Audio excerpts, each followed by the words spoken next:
Bismillahirrahmanirrahim. Qala Syekhul Musannif rahimahullahu taala wa adamana fa'alana bi barakatihi wa bikum fid dharain amin. Qala wa kana al-Imam an-Nawawi rahimahullahu yaqulu 'alaikum bil ikhlasi fil ilmi liyanfa'allahu ta'ala bihil ibad. Wa qala aidan lam yablughna an ahadin minal ulama ghairil 'amilina annahu ru'ya ba'da mautih faqala ghafarallahu li bi'ilmi abada. Wa qala aidan min ad-dalail as-sarihati 'ala riya'il 'alim ay yata'adza mimman yaqra'u 'alaihi idza qara'a 'ala ghairihi. Berkata pengarang kitab wa kana al-Imam An-Nawawi, dan adalah Al-Imam An-Nawawi rahimahullah, dahulu ia pernah berkata, alaikum bil ikhlas fil ilmi, hendaklah oleh kalian berlaku ikhlas di dalam masalah ilmu, yakni dalam belajar dan dalam mengajarkannya. Agar apa berlaku ikhlas? Liyanfa'allahu ta'ala bihil ibadah, agar Allah subhanahu wa ta'ala memberikan kemanfaatan kepada hamba-hambanya. Ya. Jadi Al-Imam An-Nawawi ini dikenal dengan ulama yang wara', yang zuhud, yang alim, yang sangat-sangat bermanfaat ilmunya. Ya. Hampir semua kalangan, hampir semua ormas, hampir semua aliran membaca kitab beliau yang bernama Arba'in An-Nawawiyah. Nah, kitab Arba'in Nawawi ini udah banyak dikarang dan disyarahkan oleh para muhaddisin. Bahkan ada ulama mengatakan tidaklah seorang muhaddis melainkan dia mensyarah kitab Arba'in Nawawi. Sebegitu bermanfaatnya kitab Imam An-Nawawi. Nah, kenapa bisa bermanfaat kitab Arba'in tersebut? Jawabannya satu, karena Imam Nawawi mengarang kitabnya dengan ikhlas. Ya. Jadi dengan mengarang kitab yang ikhlas, insya Allah itu ilmu akan bermanfaat. Ya. Wa qala aidon, berkata pula, lam yablughna, kata Imam Nawawi, tidak pernah sampai kepada kami berita tentang ulama yang nggak ngamalin ilmu, annahu ru'ya ba'da mautih, bahwasanya ia dimimpikan setelah matinya. Kemudian faqala, Allah katakan, dia berkata, ghafarallahu li bi ilmi abada, Allah telah mengampuniku karena ilmuku selamanya.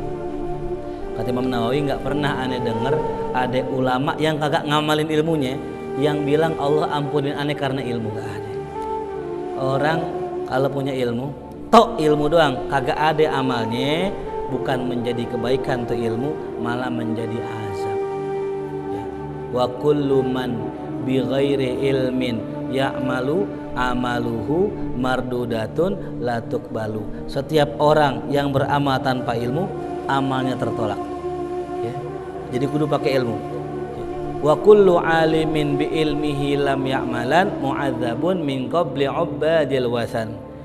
Dan setiap orang alim yang tidak mengamalkan ilmunya, maka dia itu dimasukkan oleh Allah ke dalam neraka sebelum para penyembah berhala. Nauzubillah. Orang alim adalah orang yang paling gampang masuk surga dan juga paling gampang masuk ke dalam neraka. Ingat tuh, paling gampang masuk surga, tapi juga paling gampang masuk, bahkan kalau masuk neraka duluan dia daripada orang kafir. Alhamdulillah. Nah, maka Imam Nawawi bilang begitu. Aneh nggak pernah dengar ada orang diampunin gara-gara ilmunya.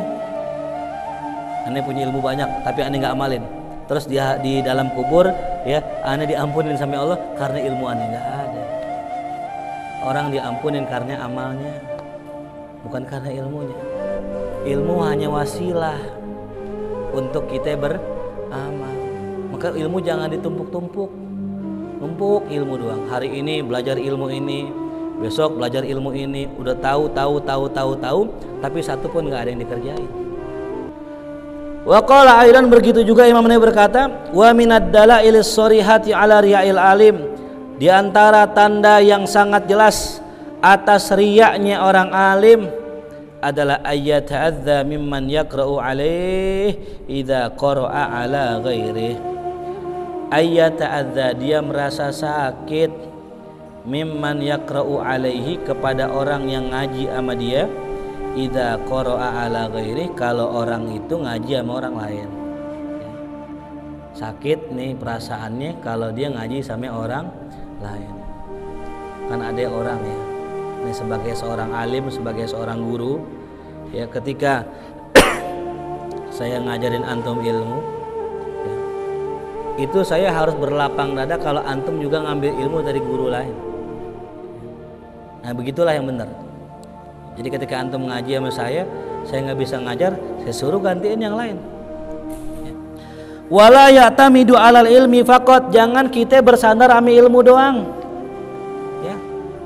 Ilmu kita kumpulin banyak-banyak. Malam Senin ngaji fikih, malam Selasa tasawuf, malam Rebo usul fikih, malam Kamis mustalahul hadis, malam Jumat tafsir. Ilmu kita kumpulin, enggak ada amalan kita. Enggak cukup ilmu doang, ya. Ilmu kagak cukup.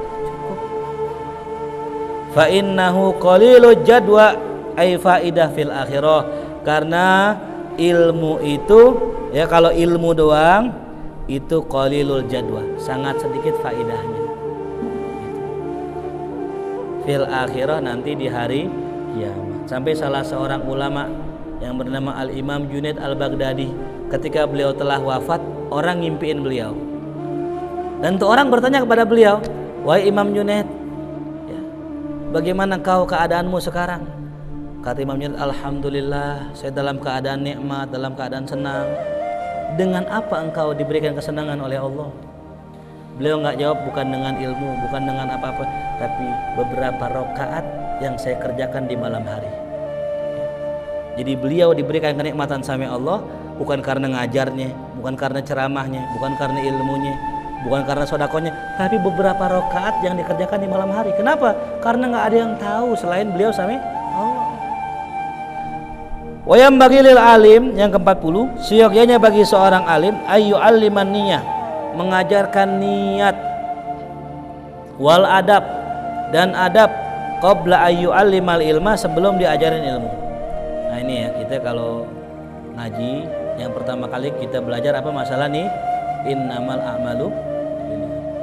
Nah jadi sebelum orang itu ngajarin ilmu, ajarin dulu niat yang benar. Yang kedua, ajarin adab, biar pas ngaji ilmunya barokah ya. Yang terakhir, waqad balagana anal Imam Syafi'i lamma dakhala Baghdad, dan setelah sampai kepada kami sebuah berita bahwa Imam Syafi'i lamma dakhala Baghdad, ketika masuk ke kota Baghdad, wa zara qabra Imam Abi Hanifah, dan beliau berziarah ke kuburan Imam Abu Hanifah radhiyallahu anhu, hadara fi sholati subhi. Itu hadara ya, bukan hadro. Hadara, beliau hadir menjadi imam pada sholat subuh. Di mana tuh? Di tempatnya Imam Abu Hanifah.